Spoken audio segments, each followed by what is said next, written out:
Shalom. Selamat pagi para pendengar yang diberkati oleh Tuhan dimanapun Anda berada saat ini.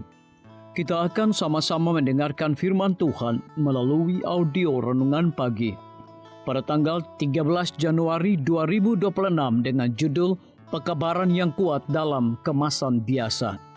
Sebelum kita melanjutkan bacaan renungan kita pada pagi hari ini, kembali saya mengajak semua para pendengar yang setia untuk berdoa bersama-sama.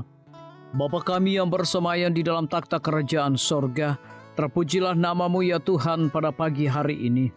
Kami rindu untuk mendengarkan firman-Mu ya Tuhan. Kami sangat butuh kuasa Roh Kudus-Mu.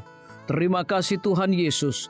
Dengarlah segala doa dan permohonan kami Bapa, dan mau mengampuni segala dosa kami, karena kami sudah berdoa hanya di dalam nama Tuhan Yesus, Juru Selamat kami. Amin.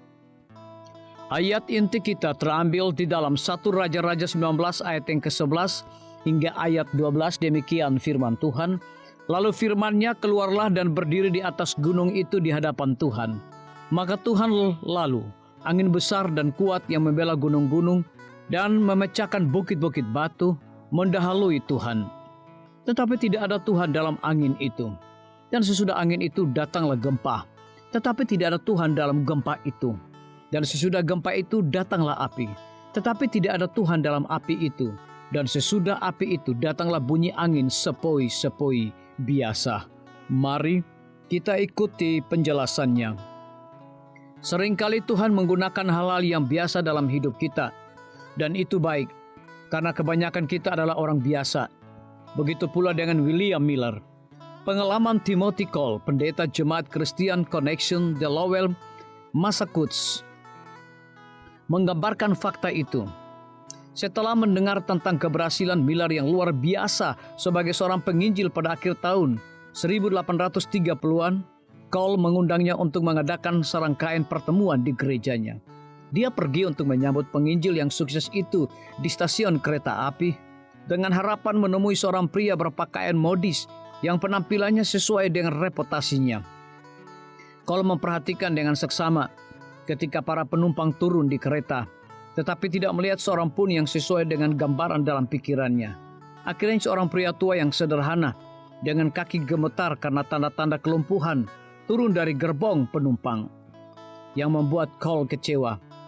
Orang tua itu ternyata adalah Miller. Pada saat itu dia segera menyesal telah mengundangnya. Seseorang dengan penampilan seperti Miller, dia menyimpulkan tidak mungkin memiliki banyak pengetahuan tentang Alkitab.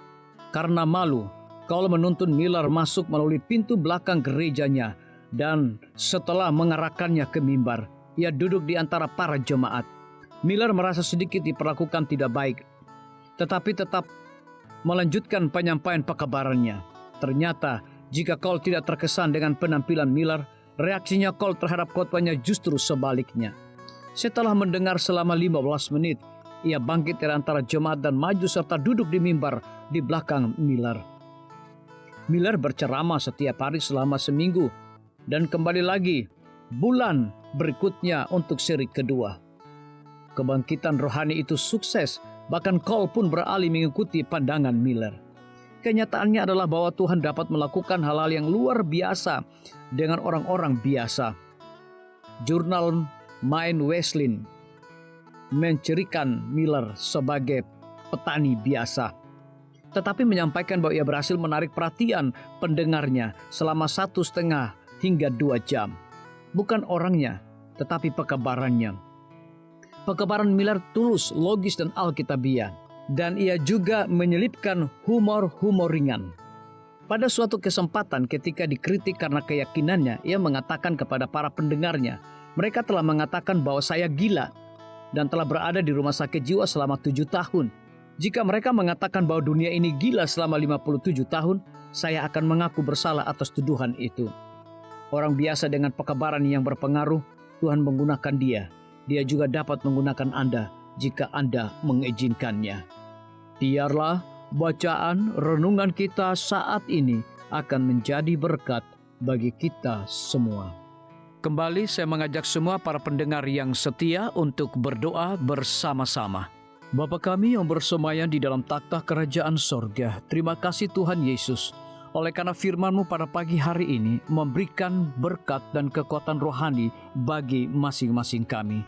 Pada saat ini hamba berdoa untuk pemerintah kami. Tuhan memberkati Bapak Presiden bersama dengan wakil, para menteri dan seluruh stafnya, Bapak Gubernur bersama dengan wakil, Bapak Bupati bersama dengan wakil, Bapak Wali Kota bersama dengan wakil, camat dan seluruh stafnya, kepala desa, lurah, RT, RW, dimanapun mereka berada saat ini. Kiranya Tuhan lindungi mereka, pelihara mereka, curahkan hikmat dan pengetahuan sorga kepada masing-masing mereka, agar mereka dapat menjalankan roda pemerintahan boleh sesuai dengan amanah dan titah daripada Tuhan sendiri. Pada pagi hari ini kami juga berdoa untuk para tim medis. Tuhan berkati dokter, perawat, bidan, farmasi, nutrisionis. Kiranya hikmat dan pengetahuan sorga, roh dedikasi yang tinggi, roh kelemah lembutan Tuhan berikan kepada masing-masing mereka, agar mereka dapat memberikan pelayanan yang terbaik bagi setiap pasien yang membutuhkan pelayanan mereka setiap hari.